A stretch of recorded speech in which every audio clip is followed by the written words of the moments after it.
ওমানের রাস্তায় অত্যাধুনিক কৃত্রিম বুদ্ধিমত্তা বা এআই চালিত ক্যামেরা বসাচ্ছে রয়্যাল ওমান পুলিশ।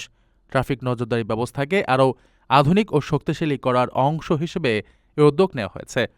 নতুন এই প্রযুক্তির মাধ্যমে একই সঙ্গে একাধিক ট্রাফিক আইন লঙ্ঘনকারীকে শনাক্ত করা এবং সক্রিয়ভাবে জরিমানা আরোপ করা সম্ভব হবে।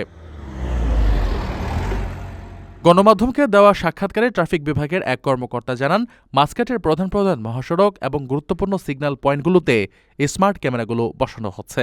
4D রাডার ও এআই প্রযুক্তি ব্যবহার করে এই ক্যামেরাগুলো মানুষের সাহায্য ছাড়াই আইন অমান্যকারীদের চিহ্নিত করতে সক্ষম। এমনকি স্বল্প আলোতেও নিখুঁতভাবে কাজ করবে এই প্রযুক্তি। গত কয়েক মাস ধরে পরীক্ষামূলকভাবে চালানোর পর এখন পর্যায়ক্রমে এগুলো সক্রিয় করা হচ্ছে।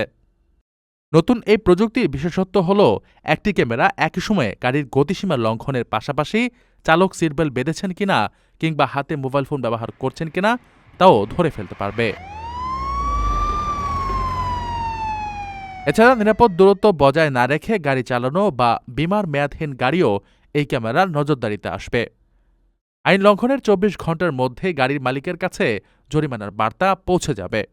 কর্তৃপক্ষ জানিয়েছে, মহাসড়কে গতিসীমার ক্ষেত্রে সাধারণত 20 কিলোমিটার পর্যন্ত ছাড় বা বাফার থাকে, তবে এর বেশি গতিতে গাড়ি চালালে আইন অনুযায়ী ব্যবস্থা নেওয়া হবে। উদাহরণস্বরূপ, নির্ধারিত সীমার চেয়ে 50 থেকে 80 কিলোমিটারের বেশি গতিতে গাড়ি চালালে 35 থেকে 50 রিয়াল পর্যন্ত জরিমানা হতে পারে।